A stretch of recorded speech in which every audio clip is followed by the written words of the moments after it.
Ele é conhecido em todo o Brasil pelos seus posicionamentos, principalmente os mais conservadores. Eu converso agora com o deputado federal Jair Bolsonaro. Muito obrigada por vir a Blumenau.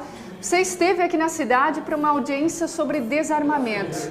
Então, eu gostaria de, em primeiro lugar, saber a sua opinião, né, sobre esse projeto do deputado Peninha, que visa aí criar uma nova legislação para o porte de armas aqui no Brasil. Primeiro, revogando esse atual Estatuto de Desarmamento, que só desarmou o cidadão de bem. A bandidagem continua muito bem armada. E, em sendo assim, cada vez eles encontram o mercado de trabalho para eles muito mais fácil, praticamente sem qualquer reação. Nós queremos dar o direito ao cidadão de bem poder defender a sua vida e, pensando no Brasil todo, esse mesmo cidadão de bem ser a primeira linha de defesa numa proposta totalitária deste governo que está aí. Ou seja, as ditaduras geralmente são precedidas por campanhas de desarmamento. O senhor não acredita que, por exemplo, numa briga de trânsito, o cidadão que estiver armado pode cometer um homicídio? Vai ser muito pelo contrário, né? Primeiro é que eu estou falando em posse de arma, depois posso falar em porte. Ele sabendo que outras pessoas podem estar armadas, ele não vai dar uma iniciação a um ato absurdo desse aí.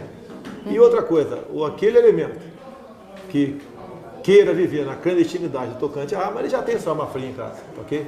Vamos ter a chance, sim, daí sim, fazer uma campanha e punir exemplarmente quem porventura esteja com uma arma ilegal. Hoje em dia, eu mesmo disse, por ocasião do referendo de 2005, que caso o voto sim fosse vitorioso, eu ia ter arma fria comigo, né? Desrespeitando a própria lei. E naquele momento eu respondi que a minha vida vale muito mais do que um pedaço de papel. O governo, então, você pode ver, no caso das UPPs do Rio de Janeiro, quando o governo tomou o Morro do Alemão, você viu uns 200 marginais fugindo com fuzil. E não fizeram nenhuma operação para conter, para prender ou até aniquilar esses bandidos, caso eles reagissem. Ou seja, a violência se espalhou pelo estado do Rio de Janeiro em nome dos direitos humanos de marginais. Agora, nessa sua passagem por Blumenau, no seu discurso, você criticou muito o governo da presidente Dilma Rousseff. Qual a sua avaliação? Se fala muito em democracia, mas basicamente todas as políticas no Brasil passam pela presidência da República. Ela que é a indutora das políticas mais variadas possíveis. E havendo insucesso, né, a última instituição que paga uma conta muito alta são as polícias, civil e militar, para conter a violência. É uma mulher que mergulhou o Brasil aqui, agora numa recessão, uma inflação aí não vista desde o início do Plano Real. Ela fechou o comércio com o mundo civilizado, apenas o manteve aqui com países pré- ou ditatoriais. Ela deu as costas para o povo brasileiro. Hoje em dia, nós temos a maior taxa de desemprego do mundo. Por que eu digo isso? Em torno de 40%. Porque para o governo, quem recebe Bolsa Família está empregado. Tá? Quem recebe o seguro-desemprego está empregado. Quem não está procurando emprego está empregado. E a grande prova que eu dou para você no tocante a isso aí, chega a quase 40%, é o número de mortes violentas por 100 mil habitantes. Em qualquer local onde a taxa de desemprego é pequena, o número de mortes também é pequeno. E nós temos uma das maiores taxas de mortes violentas do mundo aqui no nosso país. O que o senhor acha da participação das mulheres na política?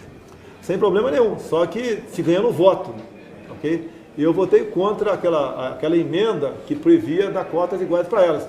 Eu não queria dar uma vaga certa para Jandira Fegali, Benedita da Silva, Maria do Rosário, entre outras, que com 20, 15 mil votos, teriam um mandato vitalício em Brasília, né? Vocês não brigam tanto por igualdade? Porque agora vocês querem privilégio? Igualdade, eu não voto. Um caso típico que eu cito, meu filho foi eleito em São Paulo, foi o terceiro, né, o partido fez 3, do PSC. Os dois primeiros tiveram mais votos que ele teve 82 mil votos. Caso essa emenda tivesse sido aprovada, uma mulher com 18 mil votos estaria ocupando o lugar dele em Brasília.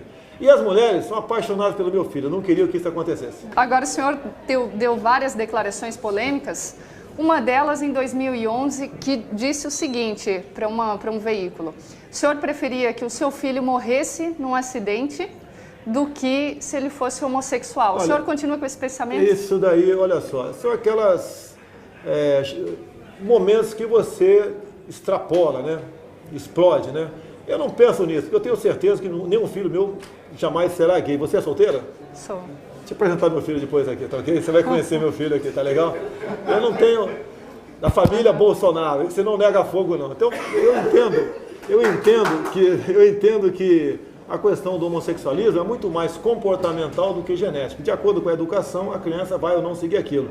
Tanto é verdade que o governo quer instituir agora, por decisão isolada do MEC, a ideologia de gênero nos municípios do Brasil. Eu já tive a grata satisfação de saber antecipadamente que isso não será aprovado aqui em Blumenau. Agora eu vou perguntar mais uma vez se o seu filho, Eduardo, deputado, fosse homossexual, agora que o senhor disse que pensou... Olha, eu sonho com meu filho ser deputado, ser senador, ser trabalhador, ser engenheiro, ser motorista de ônibus. Isso não passa pela minha cabeça. Na cabeça de um pai que é homem, é temente a Deus e honra a família, isso não passa pela cabeça dele, tá ok?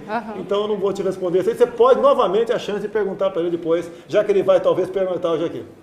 E outra declaração polêmica do senhor foi com relação também a uma pergunta em 2011 no programa CQC.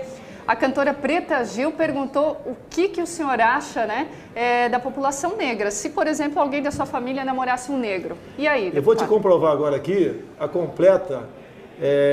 Na época... Vou te comprovar aqui agora a completa parcialidade da imprensa. Você sabia que o mês passado esse processo foi arquivado no Supremo Tribunal Federal? Me responda. Porque a imprensa não divulga. Eu passei 3 anos levando pancada como racista. Ou seja, eu respondi para um laptop as perguntas da Preta Gil. É a única que estava naquele laptop ali. Dei as respostas e o CQC, o programa CQC, inverteu as respostas.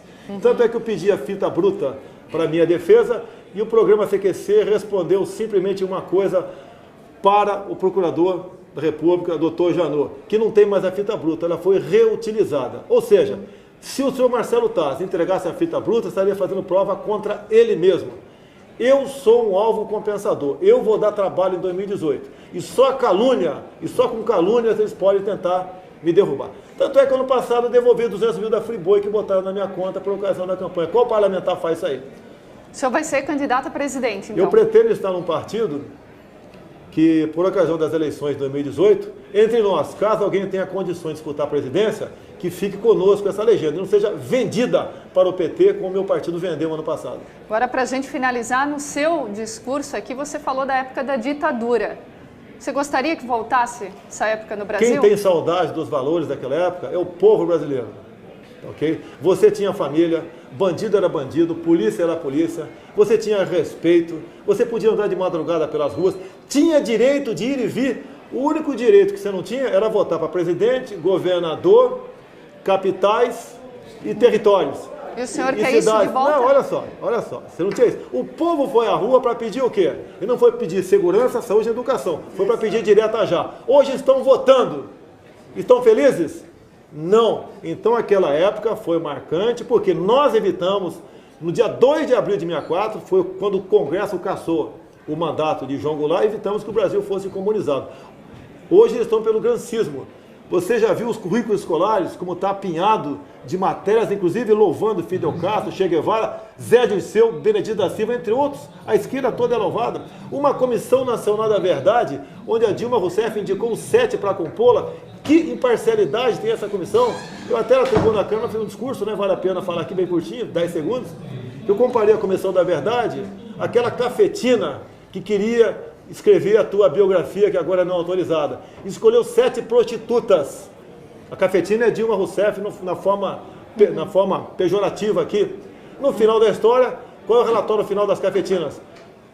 Ou melhor, das prostitutas, que a cafetina tinha que ser canonizada. Essa é a comissão da verdade de Dilma Rousseff. Não seria um preconceito da sua parte com relação às mulheres, senhor? Mas o que as mulheres têm a ver com Dilma Rousseff? Uma repórter perguntou para ela, por ocasião do kit gay, se ela era homossexual. Ela falou, não vou nem discutir isso aí, com deboche.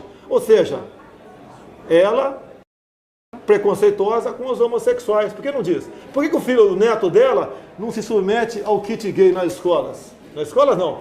Bota lá dentro do Palácio do Planalto para aprender o kit gay. Está escrito aqui, ó, é para o público infanto-juvenil. Cota para professor homossexual, livros didáticos para bibliotecas com a temática diversidade sexual. O que você soma na cabeça de uma criança, de um futuro cidadão, botando esse tipo de disciplina dentro da escola? Não soma nada. Como eu disse ali, enquanto aqui o governo do PT quer saber se teu filho é homem ou mulher, apesar de ele ter um apêndice, Lá na Coreia do Sul, no Japão, a molecada já sabe fazer operações com essa idade, onde gente no ensino médio não sabe fazer aqui no Brasil. A educação é uma coisa que tem que ser tratada com respeito. Não é botar a criança o tempo todo dentro da sala de aula, não. Você tem que dar meios para a pessoa trabalhar. Botar um currículo decente, como esse que vocês chamam da época da ditadura militar, onde tinha educação moral e cívica, onde o aluno se levantava quando o professor entrava na sala de aula. Hoje a professora está preocupada em não apanhar na sala de aula do que em estudar. É isso que acontece no nosso país. Se o senhor for eleito, então será um regime ditatorial. Não existe, não houve ditadura no nosso país. Vocês não conhecem ditadura. Vê as damas de branco em Cuba, que Dilma Rousseff e Lula tanto admiram. Vê o regime na Coreia do Norte. Lá tem ditadura. Vê como está na Venezuela. Vê se o Brasil naquela época era uma Venezuela. O brasileiro tinha como sair e ir e voltava para qualquer lugar do mundo. Tanto é que nós lançamos a campanha. Brasil ame ou deixo. Para de fazer aquele proselitismo todo, de se vitimizar como esse pessoal da esquerda que diz que foi torturado. Se pegar qualquer presídio aqui do teu estado, perguntar para um preso se está sendo bem tratado, e falar não, vai falar que está sendo torturado. A esquerda se vitimizou, treinaram em Cuba, pegavam o dinheiro da Coreia do Norte, faziam sequestro de autoridades aqui, sequestraram aviões, matavam gente, faziam barbaridade aqui, botavam terror, estudaram no mínimo manual de guerrilha do Carlos Marighella, que o grupo do PAC, Proletários Armados pelo Comunismo, de Cesare Battisti, usou nisso também. Depois que o PT conseguiu dar asilo e tirar da cadeia o Cesare Battisti, estava morando até pouco tempo no apartamento de Luiz Eduardo Grial, homem que foi condenado por 4 homicídios na Itália, e o processo é reconhecido como legal pelo Tribunal de Direitos Humanos da Europa. Será que o pessoal não acorda que nós estamos indo para a ditadura? No livro escolar se ensina, né, para o moleque o capitalismo é o inferno, o socialismo é o paraíso. Acordem para isso. Esse pessoal que está no governo não está preocupado com democracia. Eles querem o totalitarismo. E para chegar lá, você tem que primeiro desarmar o povo, desacreditar as instituições, esculachar com os valores familiares, atacar as igrejas, as religiões, como se faz em parada gays, por aí afora, etc. É isso que acontece. Daí chega a hora deles realmente botar ali, através do regime de exceção, fazer valer o seu valor. E as Forças Armadas, graças a Deus, pelo seu Exército, pela sua Marinha, pela sua Aeronáutica, são instituições que são o último obstáculo para a imposição do socialismo, que é o nome de fantasia do comunismo. Tá certo, então. Deputado, muito obrigada pela tua entrevista. O deputado Jair Bolsonaro, que já está na 7ª legislatura e continua aí com os seus posicionamentos fortes, principalmente os mais conservadores. Essa e outras entrevistas, vocês podem conferir aí outros vídeos no site diariodemajornalista.com.br.